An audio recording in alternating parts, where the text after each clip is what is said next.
Hola chicos, ¿qué tal? Buen día, ¿cómo están?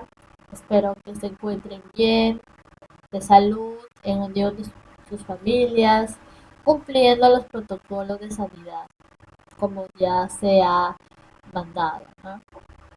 Eh, Bienvenidos a al segundo trimestre del curso de razonamiento verbal. En esta ocasión vamos a empezar vamos a continuar y terminar el tema de la antonimia, que es el tema número 4. Ya hemos estudiado teoría, ahora vamos a estudiar mucho más ejercicios, porque en el vídeo pasado anterior, ¿no? El último que hemos tenido, se te explicó ejercicios, pero de una forma muy suelta o mucho más relajada. Hemos visto solamente palabras, de forma de palabras antónimas.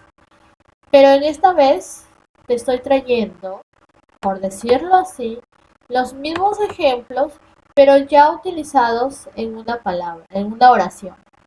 ¿Por qué te he traído los mismos ejemplos que la vez pasada? No es que la profesora no sepa más palabras, ¿no? Sino es que quiero que tú veas la diferencia entre esas palabras, esas mismas palabras, eh, utilizadas ya dentro de un texto, para que veas qué diferencia hay, qué cambia y qué no, ¿ya? El, el, el primer, el, la primera parte del tema era sobre los tipos de antónimos, ¿no? Te había explicado que uno de ellos son los antónimos absolutos, los antónimos relativos, los de gradación, en fin, ¿no? El primer tipo te habla de los antónimos absolutos. En los antónimos absolutos, ahí justamente eh, eh, re- refrescando un poco la teoría, ¿no? Su concepto, que nos hablaba de que estos antónimos se dan de una forma directa y mucho más fácil de identificar, ¿no? De forma opuesta. Por ejemplo, el león es un animal agresivo y el perro es un animal pasivo. Las palabras que están con negrita son los antónimos que se están utilizando en la oración. Agresivo y pasivo son directamente opuestos. No hay una flexibilidad o un cambio en las palabras, ¿no? El, a la hora de utilizarlos en una oración ya es un poco más fácil de entenderlas, ya que se está dando un contexto para entender mejor esas palabras. Y mejor dicho, se está dando una utilidad a las palabras. El león es un animal agresivo, ya, hasta ahí va la primera idea. Su opuesto, ¿qué animal es pasivo? El perro, ¿no? Ahí te está dando una contradicción más directa. Igual pasa con la segunda oración. Qué fácil es comunicación, pero qué difícil es matemática. Entonces, fácil y difícil vendrían siendo los antónimos absolutos, ¿no? Que es su, su contradicción es directa, ¿no? No hay ninguna dificultad en entenderla. Entonces, ahí la oración se está utilizando de una forma muy sencilla, ¿no? Y para que lo puedas diferenciar, te he puesto situaciones totalmente contradictorias, ¿no? Que el mismo tema lo amerita. Tenemos también los antónimos relativos, que son diferentes a los absolutos. Aquí los relativos ya son palabras flexibles, ¿no? Que decíamos que cambiaban de acuerdo a la oración. No se pueden adaptar a cualquiera. Mira, por ejemplo, tu vestido es blanco como la nieve, que resplandece en lo oscuro de la noche. Mira, son antónimos que se han utilizado en diferentes ocasiones, oportunidades, ¿ya? Entonces, eh, te da una comparación entre lo blanco y lo oscuro. Los relativos, ¿por qué se dice que son cambiantes y flexibles? Porque están en un término medio, un significado de un término medio. Es decir, que no hay ni mucho, ni poco, ni ya, ni para acá, ni para allá. Entonces es un término medio, un punto medio. Por ejemplo, si nosotros queremos decir un antónimo absoluto, es decir, más directo, de blanco vendría siendo negro. Pero en este caso estamos utilizando la palabra oscura, que es un antónimo relativo, porque es un significado más intermedio.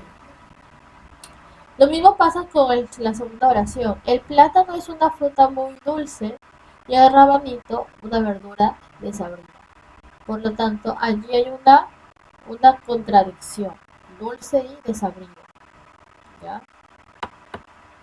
Tercer tipo de antónimo. Tenemos los antónimos extremos. ¿Qué decíamos de los antónimos extremos? Decíamos que eran significados que tenían intensidad en el significado, ¿no? Por ejemplo, estamos utilizando superioridad e inferioridad. Superioridad es un antónimo de extremo, de un significado extremo eh, muy superior, ¿no? Como su mismo nombre lo dice. E inferioridad es menos, ¿no? ¿Cierto? En la oración, ¿cómo sonaría? No hay superioridad ni tampoco inferioridad. Todos somos iguales. Entonces, aquí vendría siendo el antónimo extremo superioridad a inferioridad. La segunda oración dice, el blanco es sinónimo de pureza, pero el negro expresa misterio y maldad. Los antónimos de extremos quiere decir que blanco es un significado mucho más transparente, ¿no? Y el negro es algo muy intenso, un color más intenso. Entonces, ahí estamos hablando de dos colores de forma intensa, ¿ya? De la misma intensidad, pero sin dejar de lado la contradicción. Los antónimos inversos, como su mismo nombre lo dice, inversos vendría siendo contradictorio. Por eso están dentro de los antónimos. Los antónimos inversos, ¿qué función tienen?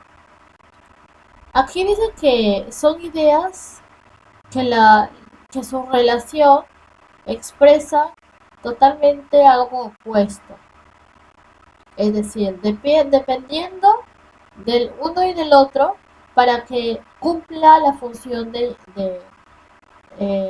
antónimo. Significados inversos, contradictorios. La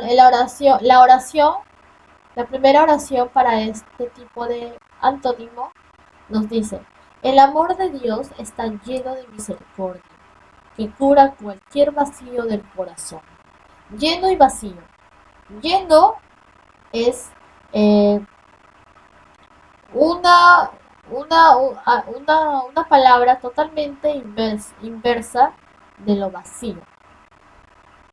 Ahora, ¿por qué se dice qué diferencia hay entre los demás con antónimos inversos si yo puedo utilizarlo también como un antónimo absoluto o un antónimo relativo? Podría decirse que se podrían dar también para esos tipos de antónimos, pero la diferencia entre los antónimos inversos es que esta relación que existe entre ellos van a depender mucho del otro, ¿ya? Porque si está lleno es porque antes ha estado vacío. Entonces van a dependerse de lo uno y del otro. Por ejemplo, el gato es un animal muy común, pero ese bicho es muy raro. Aquí los antónimos que se están utilizando es, el primero es común y el segundo vendría siendo raro, ¿ya? Entonces, aquí, común es algo que se conoce, pero raro es lo opuesto, ¿no? Entonces, depende del otro, ¿no? Si es común, es porque no es raro, se conoce, ¿no? Entonces, va a depender siempre del otro, ¿no? Para que su contrariedad tenga esa función. cumpla esa función como antónimo inverso. Se invierte, ¿no? Algo que está al contrario. Muy bien. Tenemos el quinto tipo de antónimo, que son los excluyentes. Por lo mismo que, como su mismo nombre lo dice, excluyente, se excluye. Es decir, que esta negación se va a dar a través de la implicación de una afirmación que va a tener el otro significado. Por ejemplo, compasivo es algo afirmativo, positivo, y incompasivo es algo negativo. En la oración que te he puesto, eh, tiene, sonaría, por ejemplo, sonaría así las palabras, ¿no? Dice, sé compasivo con tu prójimo, ¿no? Es algo positivo. Porque el ser incompasivo, o sea, algo negativo, ¿qué produce? Produce también algo negativo, un corazón vacío. Entonces, compasivo e incompasivo vendrían siendo excluyentes, es decir, negación, afirmación. Lo mismo pasa con la segunda oración. Por obedecer los protocolos de sanidad estoy sano.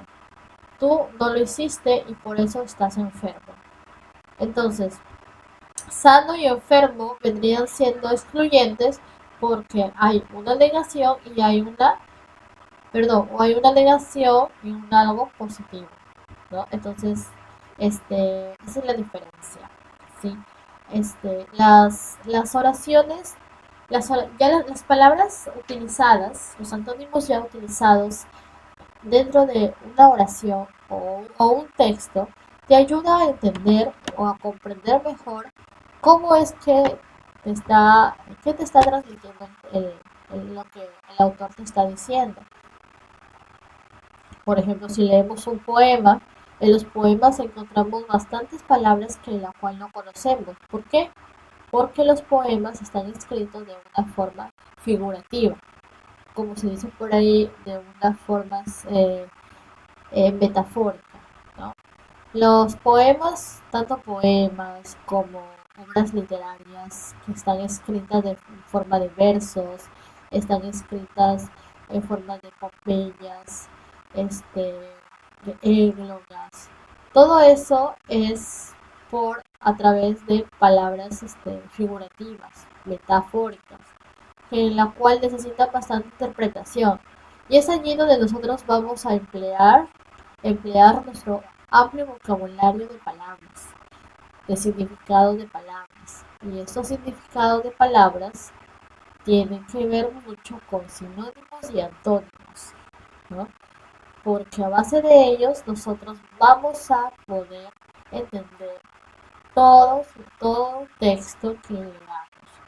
Entonces, como te decía, en ese tipo de textos poemarios, nosotros utilizamos bastante las palabras nuevas, palabras que no conocemos, quizás están escritas en otro idioma o están escritas, por ejemplo, en otro tipo de español, y tenemos el latín, tenemos también diferentes idiomas que el español, hay otro idioma sobre el español y justamente tiene otra forma de estructura. Por ejemplo, conocéis, eh, por ejemplo, adaptáis. Todo eso es una modificación absoluta de las palabras. Y nosotros tenemos que conocerlas y saber utilizarlas dentro del texto. ¿Ya? No podemos utilizar cualquier tipo de palabra. Por ejemplo, nos ha pasado con los sinónimos. Vaya, como son sinónimos, entonces si significa lo mismo, entonces voy a poner cualquier palabra en la misma oración. Pero no, cosas que no funcionan así, ¿no? Eh, hay que tener bastante cuidado cuando empleamos diferentes palabras, así estén dentro de la misma categoría gramatical o así estén dentro del grupo de lo que son sinónimos, antónimos, ¿sí? O sea, no se pueden adaptar, eso sí, no dejan de ser lo que son, ¿no? Pero no podemos tampoco emplear. ¿Por qué? Porque vemos ahí este, el, tanto el sonido de la oración, porque sonaría raro si es que utilizáramos una palabra inadecuada, de forma incoherente. No tendría sentido. Entonces nosotros no queremos que el texto no tenga sentido, sino queremos que el texto se vea comprensible y se pueda entender. Entonces, eh, tienen que tomar en cuenta eso que les digo, ya saber bien el significado de los tipos de antónimos, los conceptos, para saber emplear y utilizar los antónimos dentro de una oración, dentro de un texto, de cualquier tipo de textos que nosotros podamos leer. Entonces, eso es lo que quería complementarles. Ya en el transcurso de estas semanas ya se les está enviando sus tareas, reforzándoles este mismo tema con más ejercicios de forma, de una estructura mucho más bonita, diferente, novedosa, ya que les voy a poner. Espero su, su cumplimiento de sus tareas. Si tienen problemas de envío, ya saben, consúltenme. Y si son justificaciones, eso se va directamente a secretaría, ¿ya?